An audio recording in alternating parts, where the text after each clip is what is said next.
Welcome back to the Composer Mindset. This is Daniel. I'm going to go ahead and start streaming to Twitch. Yes. And then, uh-oh.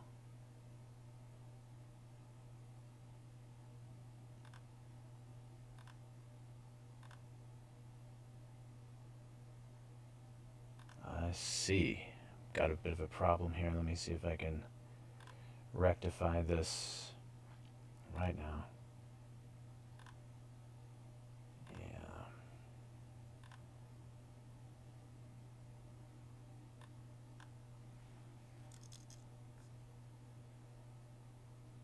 All right. I think that ought to do. Let's see if that works.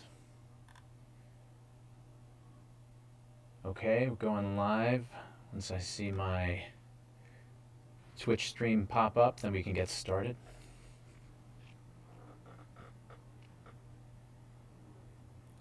All right.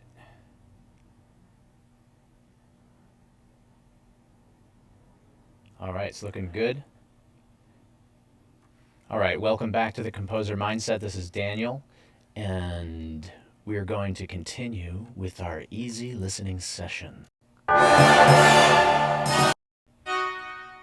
Some easy listening brought to you by the Composer Mindset. If the computer can do it. Easy listening, take 3. Uh-oh. Let's see what seems to be the problem here.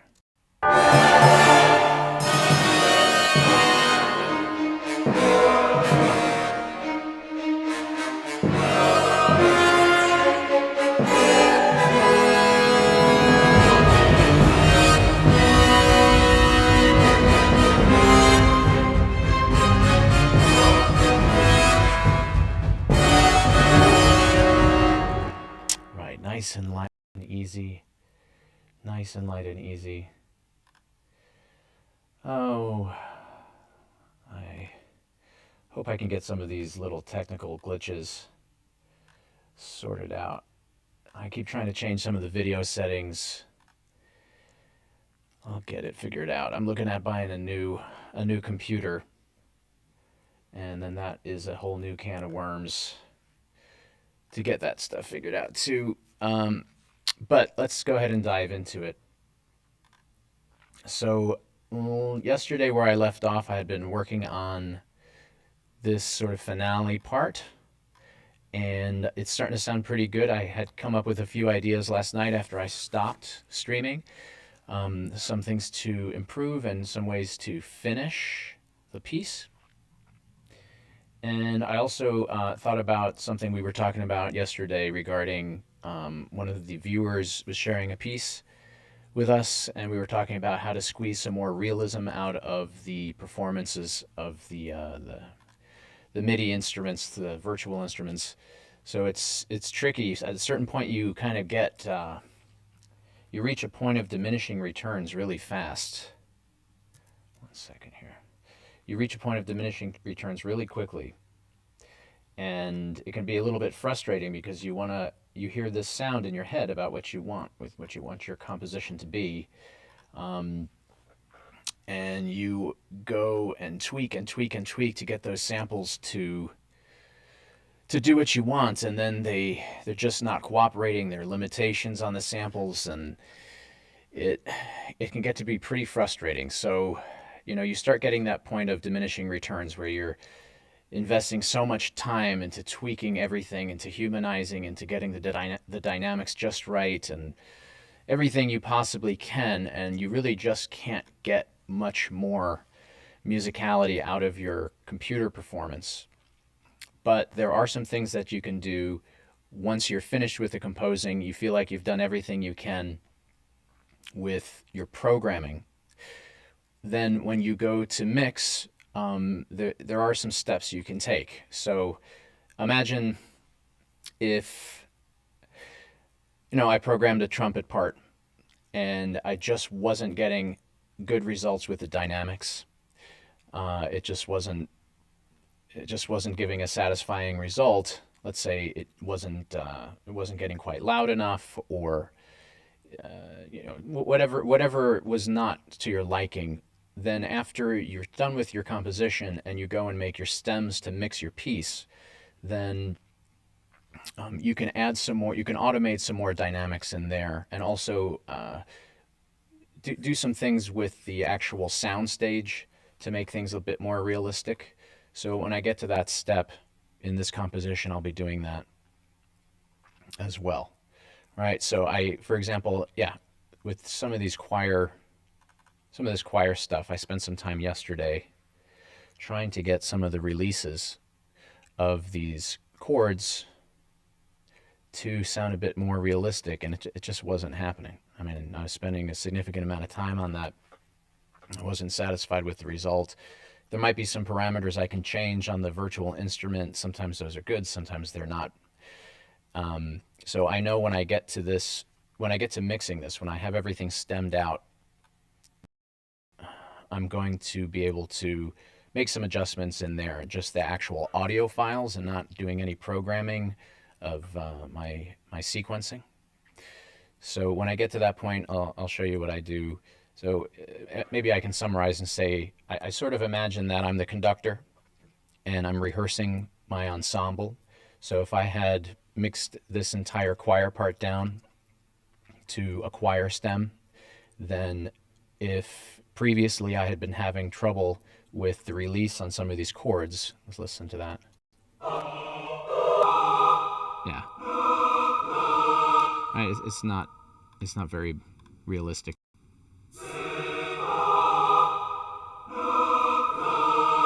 Not very realistic, right?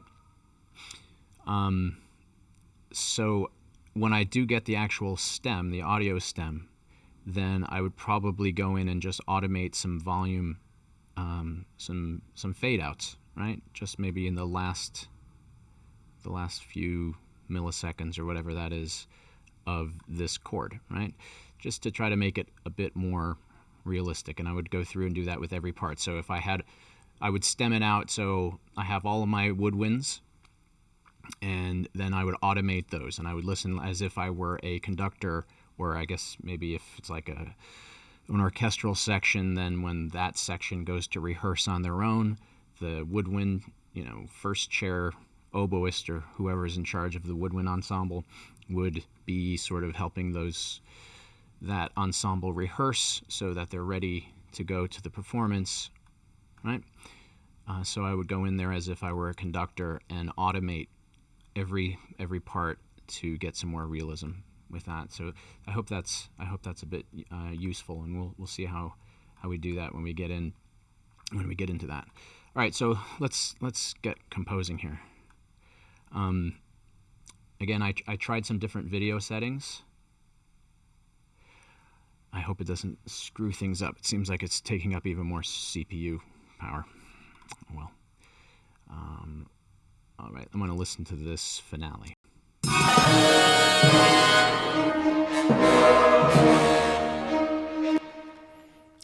feel like this choir is not even doing anything. Really quiet.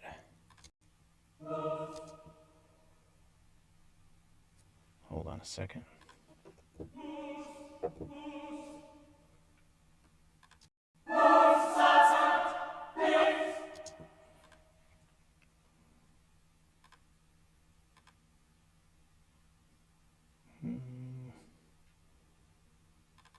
Not quite sure what the problem is here. Let me make sure I have all of my controllers sorted out. There shouldn't be a sustain controller in that. Probably copied it from another part. So many little things to keep track of. All right, let's listen just to the choir. I want to make sure everybody's singing out properly.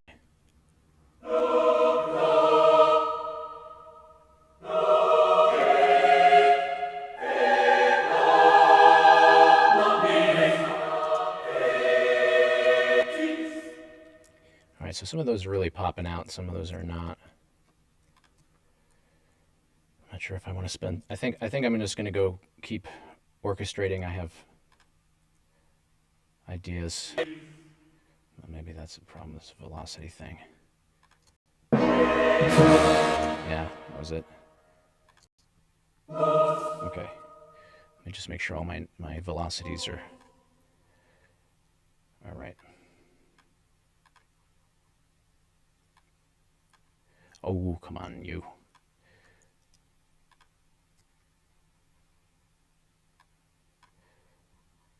Come on, Logic, just do what I want.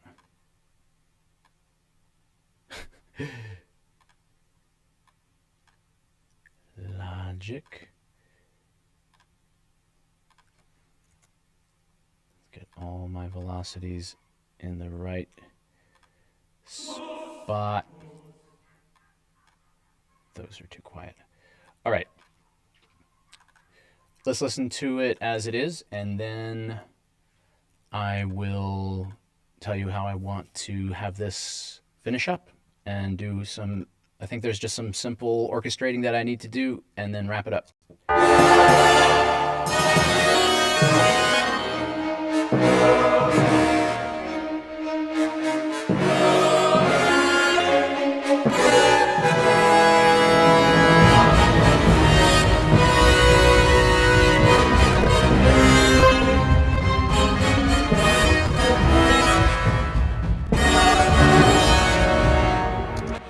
All right. Oh, I know the CPU was dropping some samples there. All right. One little tweak first is these upper strings. I do like how they're sort of digging in there.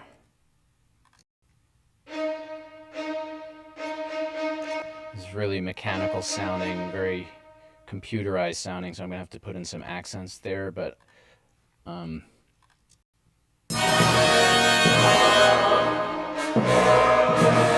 it was just sticking out a little too much for me to work. All right, so we have this really basic string section doing some rhythmic hits, very simple stuff. I think I just want to just kind of double that in the woodwinds to just flesh out the sound a bit, fill out the sound a tiny bit. I don't want to obscure the choir and brass section that's really featured there. We're just going to be adding a little bit more orchestral color, and that's really it. All right, so, and then there was this little pattern here at the end of this that I really liked, where the strings go up an octave. I'm going to just listen to that. That bum ba-dum bum ba-dum. That's really cool. I'm gonna see if I can get that in there in one more spot. But first, let me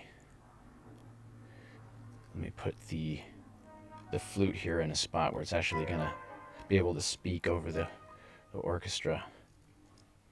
I think we might be too high. Let's just listen to that. It's not gonna add really much, but just a little more color to make it sound like a full orchestral palette.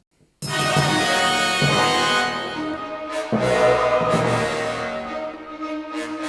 I can just hear the flute in there. I can also hear that the string sample is dragging, right? So the attack is not positioned right. So I'll have to go and manually adjust that. It happens all the time. All right, so I'm not gonna like really flesh out chords here. I'm just doubling the string rhythm. It doesn't have to be an intricate orchestration. Okay, I think the oboe is really going to be squeaky here. That sounds okay.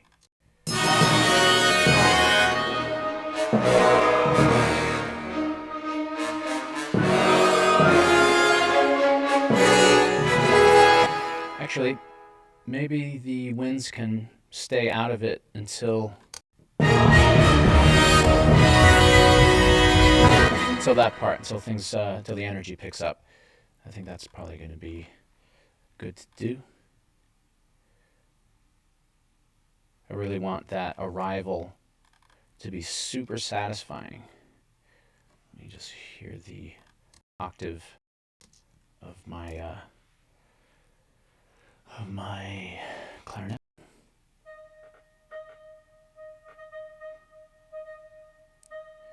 So again, it's not really penetrating.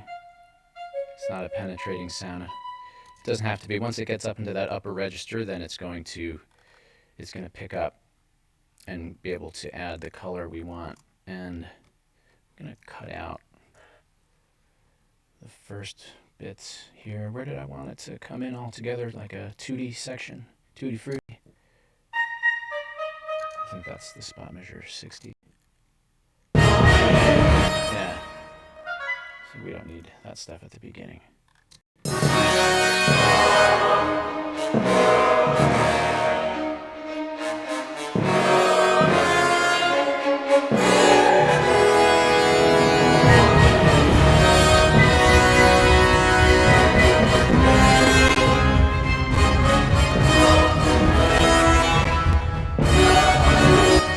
Yeah, just a little splash of color in there.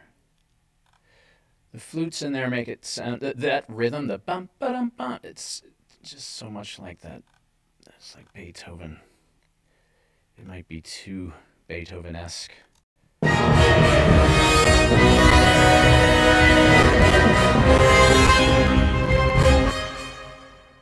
So maybe the flutes shouldn't be in there. I know if I put them down the octave, it's pretty pointless to have flutes with the rest of the orchestra doing that.